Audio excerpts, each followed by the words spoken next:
I'm Dilyara Salakhova, and this is the Sustain, Change, and Grow podcast, your source of knowledge and inspiration for sustainable habits.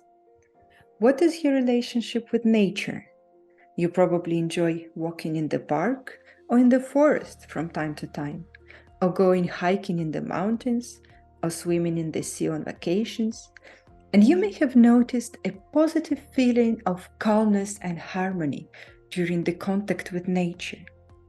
But otherwise, when have you noticed last time a beautiful sunset, or the color of the sky, or paid attention to birds singing? We tend to notice most of all unpleasant things. Who never thought how great it would be without mosquitoes and flies? We, people living in cities, are so distanced from nature.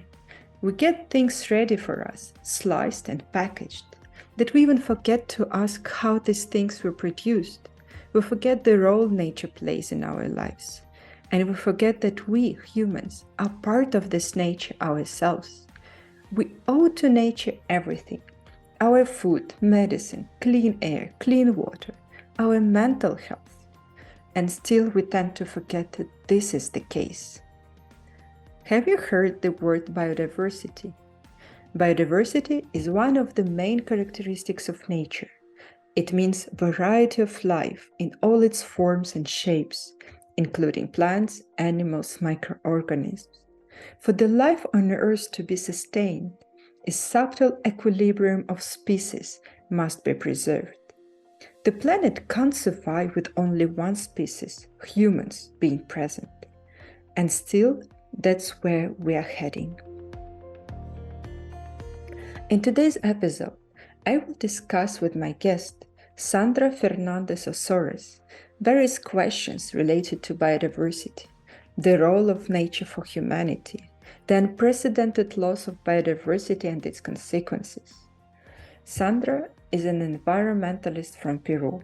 She majored in the science of life and then moved to the jungle of the river Madre de Dios to help save wildlife, preserve the rainforest, aid local communities, and raise awareness about the importance of saving nature. Sandra is a co-founder of resort Amazon Planet, a sustainable luxury resort in the middle of the rainforest that brings people from all over the world to experience nature. This resort helps funding several conservation projects in which Sandra is involved. Sandra, a warm welcome to the Sustain, Change, and Grow podcast. Thank you, Dilyara. I'm very honored to be here. I appreciate you contacting me and giving me the opportunity to share where I am and what I do. Thank you. So let's start with the problem. Can you please describe the situation with the environment and the climate change in Peru and also in general on the planet? Yeah, well, I think that we humans are not realizing the immense impact that our societies and each of us individually connected as one species, what we are creating on the planet. We have become a massive force of change that, due to our overuse, overconsumption, and control and destruction of nature, we are shifting the Earth's ways, the Earth's ecosystems. One of the main ecosystems that balances Earth is the Amazon rainforest. In general, all tropical rainforests. Peru has most of the territory of Peru is Amazon rainforest. So there is a lot of negative impact connected to the deforestation that goes on in the rainforest due to agriculture, herding, gold mining, and you can definitely feel the problems in soil degradation, temperature rise, extreme droughts and extreme floods.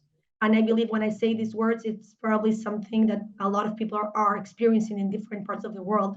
It's not anymore a local problem.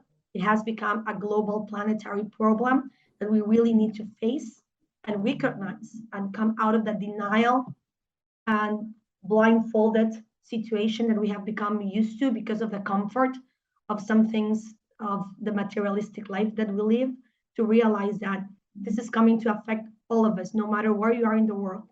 And we need more than ever to preserve natural areas like the rainforest and the oceans, which are key tipping points and key boundaries that the planet need to stay healthy in order to keep a healthy planet. COVID is just an example of when humanity disrupts nature, pandemics occur. And this is one of the many things that are going to be coming if we don't truly start changing our ways. So when you're saying deforestation, I think many people mostly have in mind Brazil, where the problem is really huge. Is the problem is of the same size in Peru? Definitely, it is at a bit smaller scale because Peru, if you compare it to Brazil, it's a smaller country and it has less amount of people. The corporation industry in Brazil is huge. I know that most of the food that comes from herding, from animals, from cows, comes, to many parts of the world, comes from Brazil. They've destroyed thousands and thousands and thousands of areas. But Peru, even though we have less Amazon rainforest land, we're also destroying the rainforest, deforesting the rainforest, not only by locals, but also by big corporations, mainly for agriculture and gold mining. Mm-hmm. So yeah, the rate is pretty much the same all over the Amazon basin. We are one ecosystem that is supposedly should be taken care by different countries, but we are all, as countries, there's not a unified work to preserve it. Mm-hmm. Is the government concerned with the problem? What is the attitude? Unfortunately, there is very little. I mean, there are efforts as the government for Peru, but not really. They're not really tackling the problem. It's a combination of corruption, interests, of giving benefits to the big corporations, allowing the local people to work without any rules, laws, tax, and yeah, I believe that the government, especially the recent government, actually there has been a couple of rules, laws that are in the process of being like reduced or taken out, so the environment is less protected. So the environmental and activists or the environmental groups are working to really support these laws to not be right off. There's a couple of laws connected to the use of land and the amount of land and the type of land that you can deforest, that if it gets approved, there would be more open area, or more open permits for people to come into the forest and destroy it. So so far it seems that it's being controlled, it's not being changed, but we'll see because Peru is very unstable right now when it comes to the politics. There's a lot of opposition, and there's a lot of it's not a very pro-environment, pro-ecosystem government at the moment. Okay, so despite all the problems that people are more and more concerned with the environment, the climate change, the rules, instead of being tightened, that they're even more relaxed regarding the deforestation and the environment protection. And this is really just goes against any common sense. Yeah. So when you're saying that local people are hunting or gold mining or do other activities that hamper the environment, do they do it because of the need, or are there other reasons? Oh, and who brings actually more harm to the environment? Is it the locals or more the international corporations? Yeah, there's definitely, I mean, everybody has a part in the game, to say it in a way. Sorry, I had a call connected. Okay. Yeah, we have to understand that we come from a global society that many years ago dedicated itself to overrule and control and abuse nature into dividing the planet in two main ways. It's a very known in the sustainability field at a global level that you have the global north and the global south. The global north are the countries, the first world countries, most of them, that have all the commodities, all the facilities, all the all the comforts of life, and they have already destroyed most of their natural resources, and they depend 100% or 90% or 80%, depending on where you are located, on the global south, because the global south is the least developed countries that still have most of the natural resources on earth to provide all the commodities and all the needs we have as a global society. So in the case of the global south, most people are still living connected to nature. They are directly dependent on nature. So we still have a lot of communities, a lot of people that work the land themselves to either feed their family and or to sell it in the local markets. So you do have an impact of at a local level of people doing this, because most of them, they're just following the system of taking out and not giving back.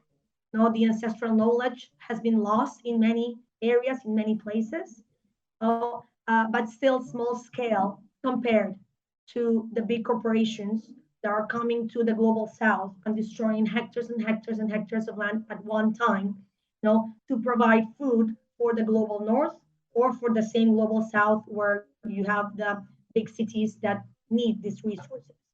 So we have different degrees of responsibility. I don't like to use the word blame, because none of us, non-human alive here, is to blame for what's happening, but we are responsible for what's going on. Our actions, our decisions, how we live, what we consume, what we use, where it comes from, not finding out where it comes from. Now we become part of the problem.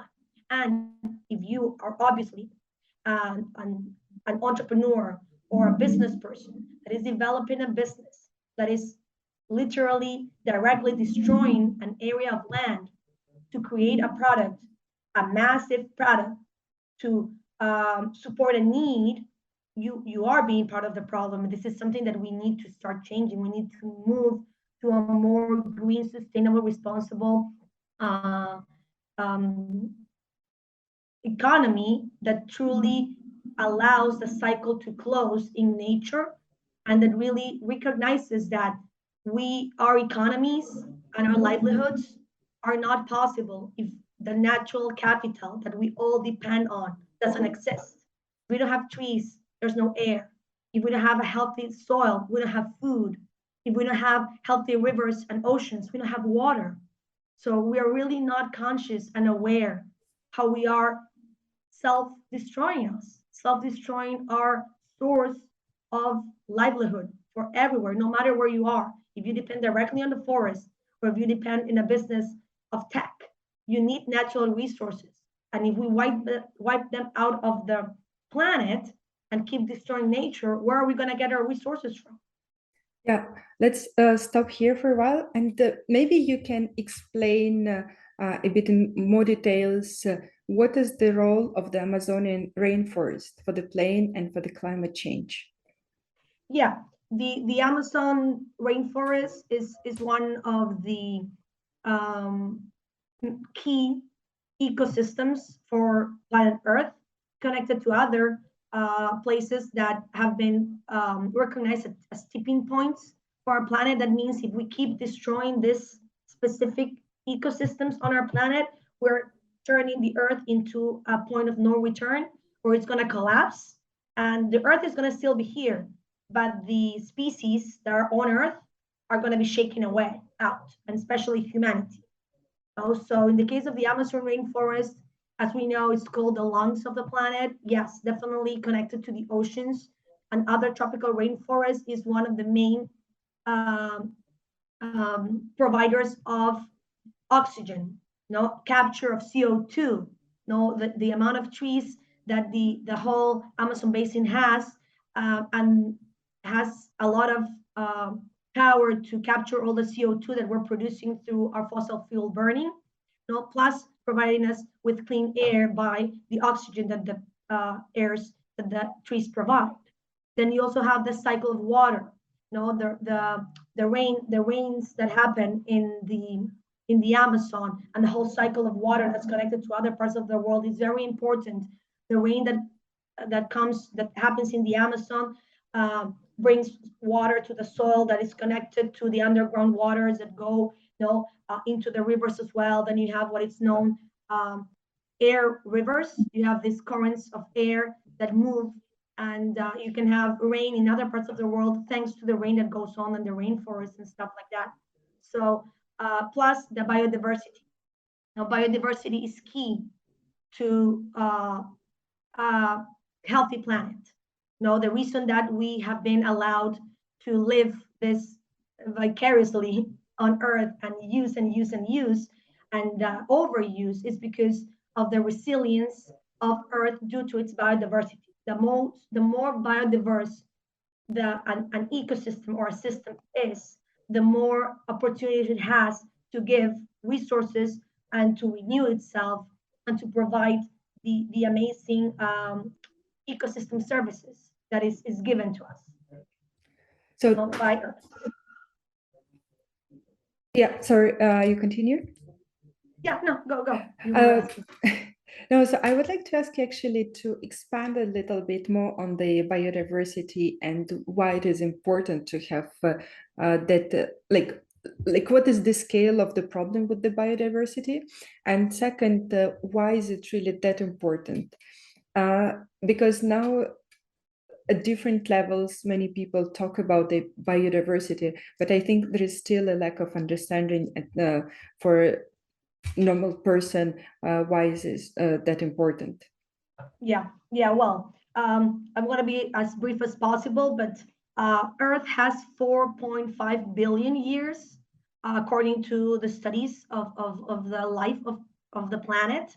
When the planet appeared in the universe and in our solar system, and life has 3.5 billion years, and it started with one single cell that ate another cell, and then a big bang of evolution happened, and now we are millions and millions of species living now on Earth. And we wouldn't be here if this biodiversity didn't existed before us. We wouldn't be able to exist here, and this biodiversity is key for the planet to be healthy. So when you disrupt an ecosystem that has this, even though if you're in a desert, you think that there's no biodiversity, there is. There's a lot of animals, bacteria, and many other species that together create the Earth as it is right now. And we think we are the only main species that matters. When we talk about animals, we don't realize we are also animals, and we are connected to every other species on Earth. And this is something that we need to really be aware, because if it wasn't for the other animals and their interactions with trees and their interactions with mushrooms and their interactions with bacteria and their interactions, we wouldn't have all the amazing things that Earth provides to us. And what is scary about people not realizing the importance of the number of species, and not only the number of species, but the right amount of each species, because there is a maximum capacity of population that naturally exists. That's why there are mortality rates. That's why people and humans and non-humans die, because we cannot overgrow, and pretend that we can keep staying and using the same way. So we need to realize that, we are in cycles of life that needs to happen. Life and death is one same coin kind of thing. But we are in a situation that is unprecedented for Earth. We are in what is known the sixth mass extinction of life on Earth. The last rate of extinction, so huge, so fast, that has been seen on Earth was 65 million years ago. This was when a meteor hit the Earth and destroyed most of life that existed then. That was in the time of the dinosaurs. The dinosaurs were the dominant species back then. They had no idea what was happening, and all of a sudden, this meteor came. And I shared this with you when we first met. I'm reading this amazing book right now, and it puts it in an amazing way. This time, we are the meteor. We are the clones of this meteor. We are literally bombarding the earth by killing every other species. And by killing every other species, we are bringing our own extinction to reality. The difference between the meteor 65 million years ago and today is that we have a choice. We can decide. We can learn and understand what is happening, what is our role as individuals, what is our role as part of a community, what is our role as part of a nation, what is our role as part of one species. So we can really change our ways. Like this sixth extinction, indeed, and the speed with which the animals and other living organisms are disappearing from the earth is really terrifying. But I will ask really a very basic question. I'm an ordinary person living in a big city. Why does it matter for me? Like I don't see all this biodiversity. Like what effect will be on the people living in the cities who are not directly related to the nature, let's say?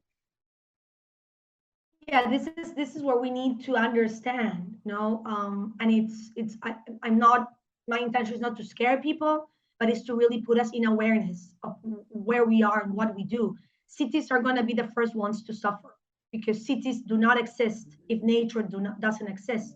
For you to be able to have power in your city, you are destroying nature. You're using fossil fuels. So you are killing areas of rainforest or fracking oceans to be able to have power in your cities. And cities need a lot of power. The water that comes from the city comes from lakes. And lakes, the water is not a living being, but water is purified and exists in a healthy way because of the wildlife that is connected to the water. So the food that you use, many of them probably comes from already destroyed rainforests and massive corporations that have destroyed nature for you to have cattle. If you eat beef, stop, please. If every human stopped eating beef right now, you have no idea the huge positive impact it would have to reduce the global warming that we are facing. Now we are facing coming into the 2-degree rise of temperature. 2-degree rise, it's a big problem. That means that we are going to have less food, less water, and a lot of problems when it comes to breathing and being outside. So you believe that when you are in a city, you have nothing to do with nature, but understand that cities would not exist. They are actually what they're built of comes from nature. You had to destroy nature. So unfortunately, it's sad and it's hard. I am part also. I was born in a city, but humans living in the city, we didn't destroy the nature to create the city, but someone else did.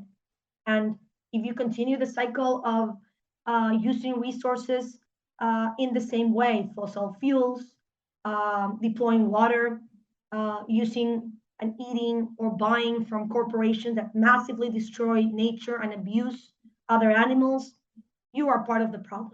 And you need to start asking yourself if you really want to make a difference to not be part of the problem, or just lay back and then, well, the generation that is alive right now, if you are in your 70s, 80s, you might not see the worst, but if you are in your 60s down, you will see, and you will have to run. You will have to find ways to save yourself. It's not going to be the disaster, but We don't have 50 more years.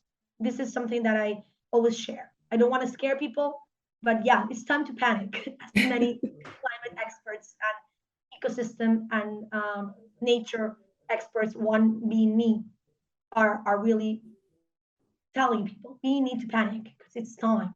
Yeah. We don't have 50 more years of acting the same reckless, selfish, uh, divisive way. It's Yeah, time to collaborate, grow, and really absolutely. step up. And what you're saying that people are part of the ecosystem, and actually ecosystem and the biodiversity provides some eco services. And some of them you mentioned. This is the clean water, clean air, food, medicine also, etc. And so we need to realize that we are the part of this ecosystem, and we rely on it, and we need to protect it to continue living. Yeah, yeah, and another ecosystem service that it's so important for us, especially for what we need now more than ever, is our mental health, our emotional health. So think about it, especially if you live in a city and you have a 8 to 5 job, and you're stressed by the traffic and the pollution and the everyday going crazy. Remember, or if you don't, take a weekend. Go into the closest natural area you have from home, from your city, and take off your shoes. Now feel the earth, breathe the air, sense the life around you, and you'll definitely bring yourself a sense of calmness. Mm. And you'll be able to listen to your true heart. You'll be able to connect with your true self. And this is something that the cities have also created for us. They have created this sort of a barrier or this sort of a isolation capsule that makes us forget that we are one with nature. Earth is one. And even though you have cities in some parts, that doesn't make you separate from the big planet and the natural areas in other parts. That actually, this air that is moving, this water that is moving, provides you in the city where you think you have nothing to do with saving the rainforest. You think you have nothing to do with saving the coral reefs. You have everything to do with it because all of us have everything to do with it because it's only one Earth. There's no, we're not living in a spaceship, that provides infinite constant fuel.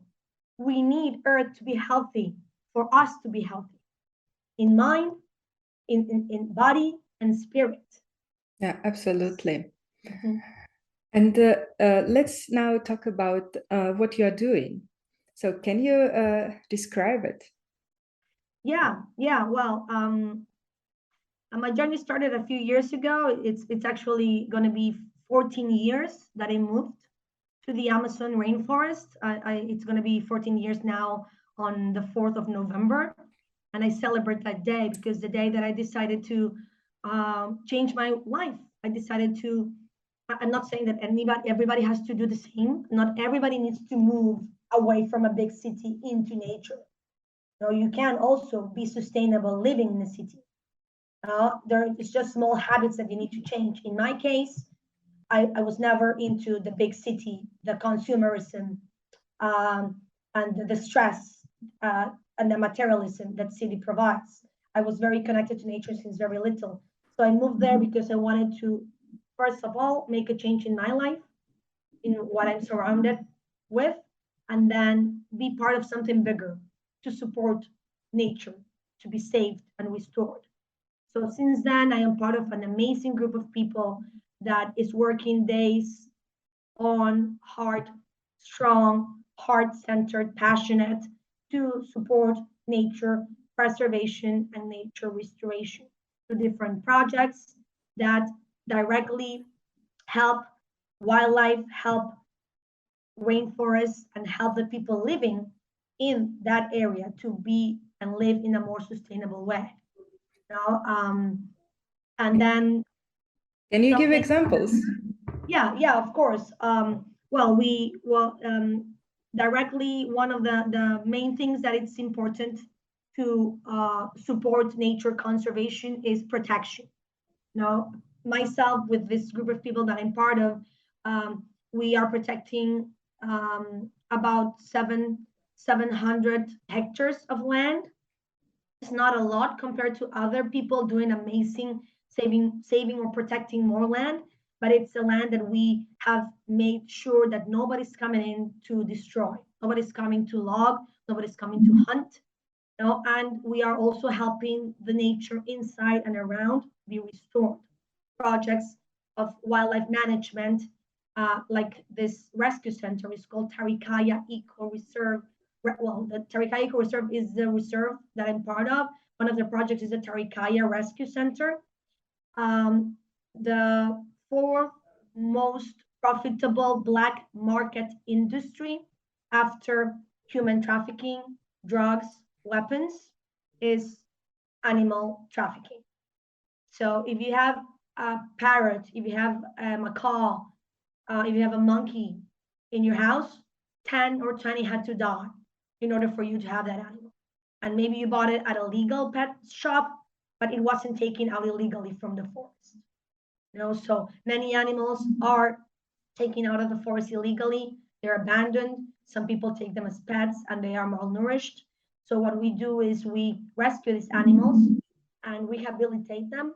And the main objective is to release them back into the wild so we can help restore the populations that are continuously and extensively and acceleratingly being destroyed by the destruction of nature.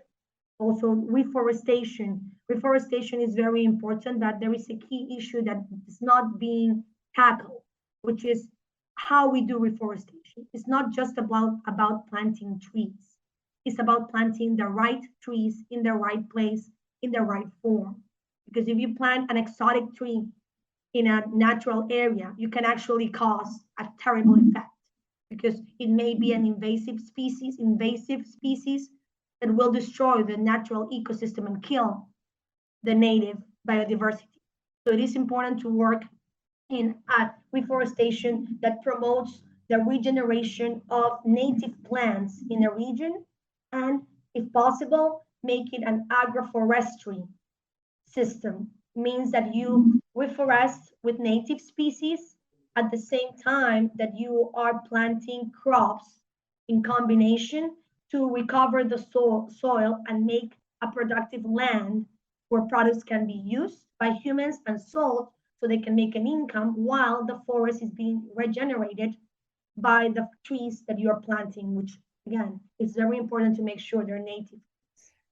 Can you expand a little bit on this reforestation? Like how much time does it take for the forest to become a real planet's lung, to start absorbing CO2 emissions and to start helping to the planet? Because it's very easy and quick to cut the trees, but it takes years, to make the forest alive again. Of course, yes. Well, definitely something as an ecologist, I can tell you that you cannot bring the forest back. It is an amazing creation. If you believe in the name that you want to put to the divine, loving power source that created us, whether name it God, goddess, source, energy, the name you want to put it, it is an amazing creative force that most forests that are stable now, including the Amazon rainforest, have 200, 300, 500, 1,000 years to be able to establish the amazing interconnections of life that they have at the moment. It only takes a month or less to destroy a 500-year-old tree. It needs 500-year-old years to be able to grow. But the importance of reforestation in a sustainable, responsible way, connected with ecologists, biologists, experts on the ecosystem, because this is very important, is that you can develop an ecological succession of the plant growth, starting with plants that will help to bring back the nutrients to the soil, that will allow other trees to grow and will allow to start producing crops for people. So you make a productive forest. So right away, at the first year, You can have trees that will start not only absorbing oxygen, because right away when a plant is small, it needs CO2. Like we need food, plants need CO2 to be able to exist, to produce their food. They produce their own food. This is an amazing, not a machine, it's an amazing life force. And then they throw away oxygen. So right away, planting trees will help to reduce the CO2 levels that are massively increasing in our planet, on our planet. We don't realize that if you live in a big city, you are breathing polluted air. No, it's in 27, just in 2017, 5 billion people died of respiratory problems due to the air pollution. And this is something that we don't consider. We don't work on it because we're just producing fossil fuels and CO2 and methane and other and oxide, nitrous oxide that are greenhouse gases that are contaminating our air, our lungs, and creating this global warming that it's really becoming a huge problem that it's gonna hit us hard. It's hitting us hard. Yeah. And you mentioned that you also teach people how to live in harmony with the nature and participate to the conservation while having their needs met. So what do you do with respect to this, and how people can do this actually? Yeah, when part of my mission when I founded Amazon Planet, which is one of the projects, ecotouristic project, a true responsible ecotourism, is to first of all, when you come, because you have to come, you have to visit the Amazon rainforest. We need you more than ever. We need everybody to come visit or support the Amazon rainforest. And when you come and stay with me, with us, in the jungle, in the ecology I am part of, we have made sure that you have comfort, but a comfort that doesn't destroy nature. We have made sure that our activities are as much as possible reduced when it comes to affecting or destroying or using or contaminating nature. So the energy that we use, how we use water, how we produce the waste we produce, how we treat the waste we produce.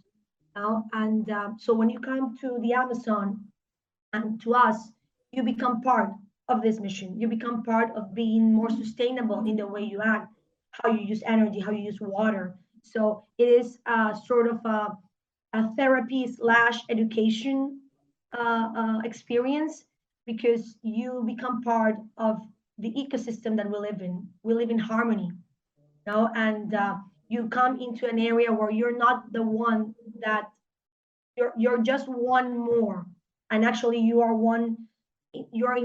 a guest in the house of the forest. And Yeah. when I greet people, I help them understand that when they are coming to us, they are one with nature, and I help them breathe or immerse themselves in nature and feel the energy, because this is something we have forgotten. And the energy of the forest is so strong, it's so healing, it's so cleansing, that you really do, if you are very clogged, it will be harder for you, but it's impossible for anybody coming into the Amazon rainforest to be able to feel that they are part of something bigger. Plus, with your stay, you support the projects that you see that they're real. You see the hands-on work that is being done to save the Amazon. So even though if you didn't expect it, you do realize that you become part of nature when you stay with us. Right, but what about local people? People who rely on the nature for their life, they also need to be more sustainable and more respectful. Of people, for example, those who live in the jungle. So do you teach them also how to be sustainable and respectful? Yeah, we do a lot of, in the case of local people, it is a bit, it it is a different consciousness and method or way to approach. But yeah, we do work. One of the projects that we have is environmental awareness, and also projects that support sustainable use of resources. So we work with local communities, our neighbors that do agriculture. We work with specifically a native community. It's called Palma Real. They are from the Eha tribe. That is a tribe original from the lower Madre de Dios River, the area where we are located. So we have developed different projects with the school to support the awareness, raising awareness and consciousness of the children in the community, to make them realize how they are the actual um, not saviors, but they are the guardians of the forest. No, they come from an ancestral heritage, an ancestral culture that has been living, that was living, that used to live in total harmony with nature. No, the globalized world, the materialism, the capitalism way of doing things, disconnected to nature, has made many native and indigenous groups lose land and be forced to become part of this globalized world. And it's important for us to help them recover or regain the value of their ancestral knowledge and how they can actually help through the way their parents and grandparents and grandparents used to work with the land, how they can again return to those methods, even with technology, because technology is not the problem. The way we use technology is the problem. Mm-hmm. And we also work with the schools in the city. We've done like biodiversity art competitions, to well, not competitions actually, it's more like a contest and activities to remind people the importance of the biodiversity that we have. So yeah, it's an everyday work to help people, not only the locals but also the people from abroad that come and the people that cannot come. Also, part of my mission has also been to start coming out of my shell.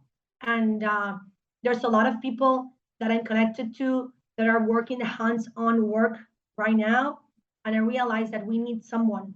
There has to be someone that goes out there and talks about what we're doing and shares it and raises awareness, not only about what we are doing specifically in our area with our projects, but what many people like myself.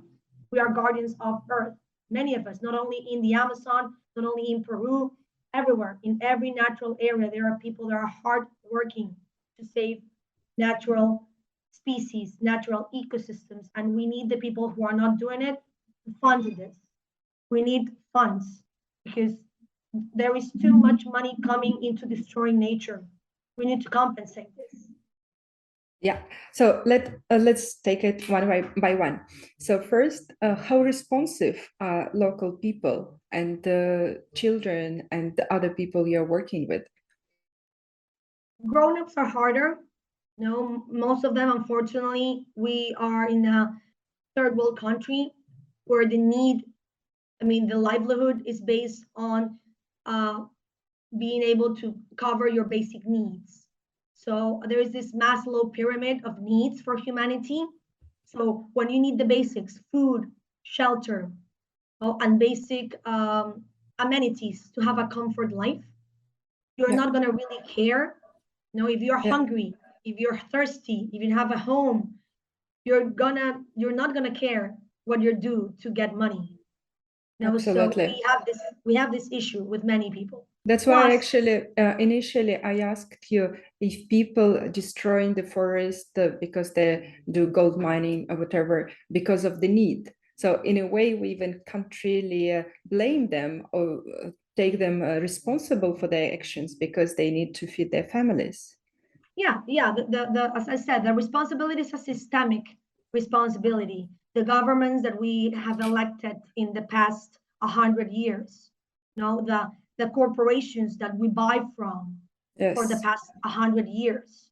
And if you buy from these corporations, and if you allow your government to fund these corporations, we are part of the problem. In yeah, the case of definitely the least responsible are the poor people.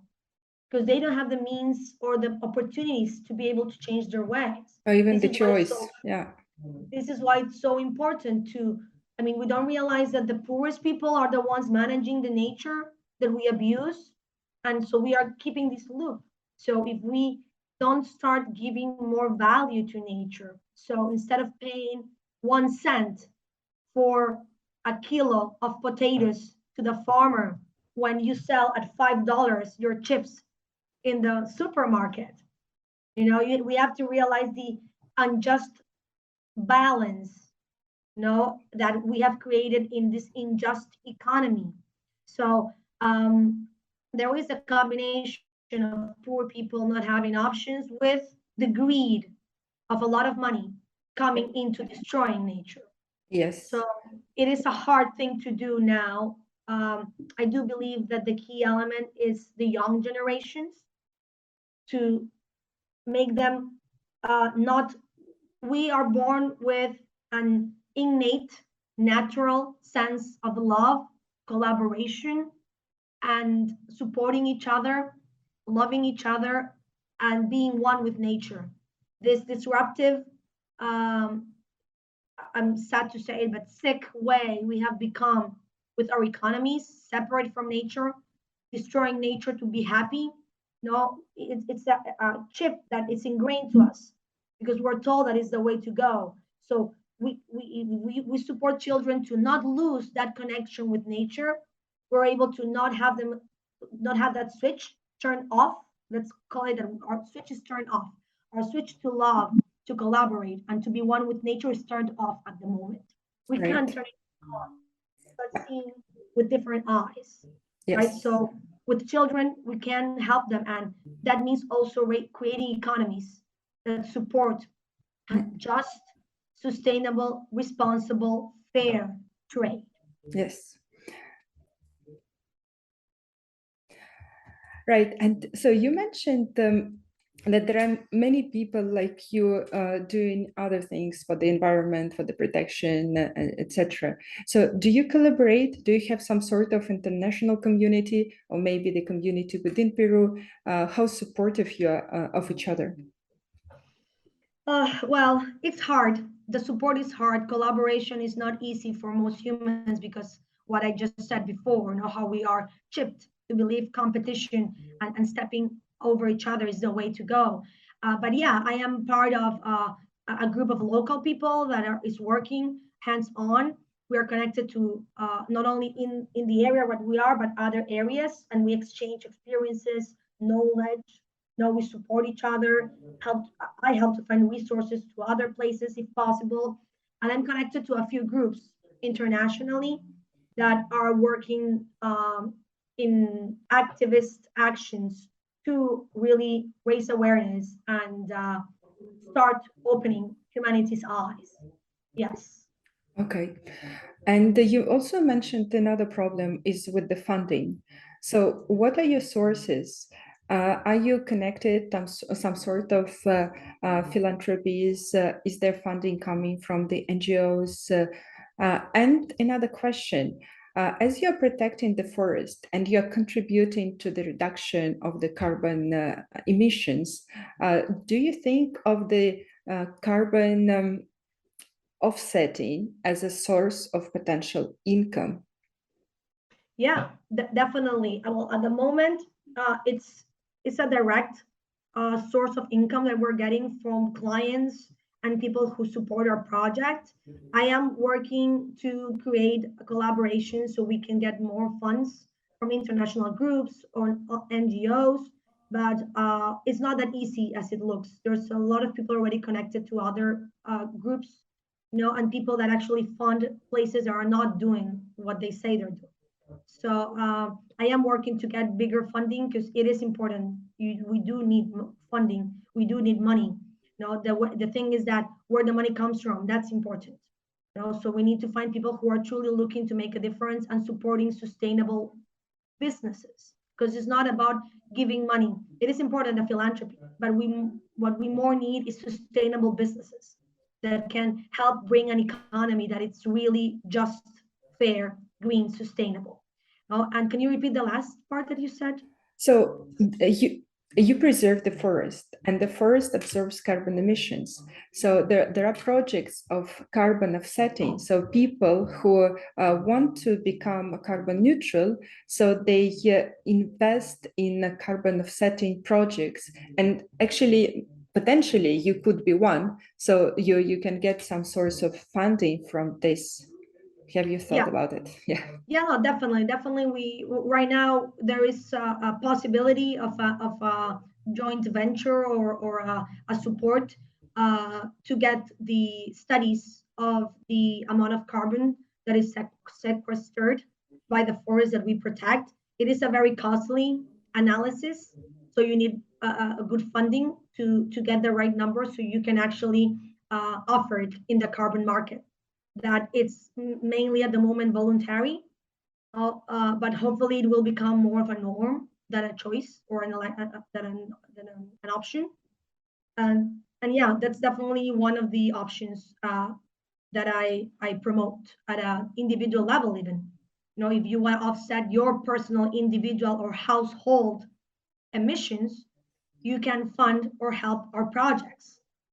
By saving the Amazon with us, you offset your carbon footprint at home and with your business. So I do have a program. If people are interested, you can reach out. And there's many ways you can not leave home and be part of the solution. Okay, that's great. And one of the last questions. So, environmental activism is one of the most dangerous professions in Latin America. Do you feel the threat yourself? I'm just starting my journey into activism, as in the sense of being a voice. No, I haven't gotten yet into the political arena. No, I do see myself going there because we need people in the governments or going next to the governments. Uh, and myself haven't felt the threat, but I have seen the threat. And a couple of people have died in my region that were activists saving the forest, protecting the forest. They have been killed. In Peru, in Brazil, in many Amazon countries, yeah, they are constantly under threat. If you voice out, if you go against the big corporations and the governments, you get killed. That is a reality. That's a terrible reality. Yeah. And so I imagine you do walk the talk. So how sustainable lifestyle you have? Like, what do you do at home? Maybe some tips that you could share. Tips. Yeah, some easy, fast, quick tips that you can do is changing your habits. Ask yourself, what do you really need? So first of all, I don't use plastic anymore. There's some things that do come in plastic. I avoid them and find the alternative. If I do use the plastic, I reuse it or recycle it, but I do it myself, or I go and find out if the recycler is truly recycling the plastic. Now, something easy as well. When I'm brushing my teeth, I use a cup. No, I don't ever have water running from my faucet. I only use the necessary amount of water. I turn off my lights. I only turn the lights, the bulbs when I really need it. I use as much natural light as possible. I use sustainable, responsible products. If I have the bamboo brush alternative, I use it. Now I'm officially not using anymore the corporation toothpaste. I use the solid toothpaste. I use solid shampoo. I talk about what I do. I Yeah, when I go to buy something in the market, I read the label. I read what it's made out of. Now, if it's not clear, or if it looks that it comes from somewhere that it might destroy an area of ecosystem, or it's a product that is not natural, it's processed, I don't buy it. I go as natural as possible. I became vegetarian a while ago. I'm turning into veganism. And I call it more conscious eating, conscious consumption. Here in Peru, it's easier to find responsible consumption. For example, I sometimes still eat eggs that I buy from my neighbor. She has chickens that are raised free and happy, and I've seen the chickens and they are happy. So yeah, I'm not anymore contributing to the abuse, to the destruction, to the negative impact when I consume. I'm reducing that to the maximum. Is it Yeah. Yeah. Tell me. Is it difficult for you to implement these changes? Is it an effort? Some things are harder than others, especially, but it's mostly because of the social pressure that you have to not change. It's more to the easy route that is the destructive route, and we don't realize this. So yeah, change is hard in any way you look at it. And changing from within to change in the outside is the hardest journey we have to take. Start to asking the hard questions. And what are you doing in your life? And are you truly a person that is living a legacy? Or you're a person that just is living selfishly and doesn't care? That is the hardest question to ask yourself. Because when you ask it and you really don't like what you see, you'll want to make the changes. And I think I shared this one with you. One of the hard changes I had was with my period. I didn't want to be a woman that anymore contributes to the pollution of what women with their period produce. It took me 3 months to get used to the menstrual cup. Now I love it.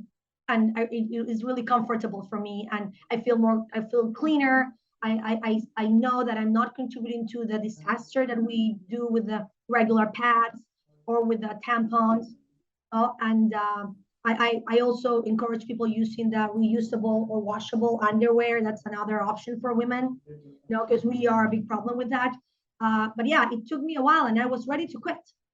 Say I can't do this. It's not comfortable. But I really stuck to it because I knew I wanted to change. I knew I didn't want to go back into the box of acting and walking and doing and eating like this. If you want to do this, go ahead. You're free to do it. We are in a free world. We have free will.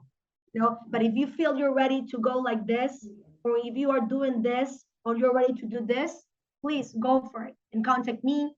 I'm happy to help you in your journey. I'm connected with a group of people that is truly working to heal from the inside out. We need to work on our mental issues, our emotional issues, our spiritual issues, because we're so disconnected.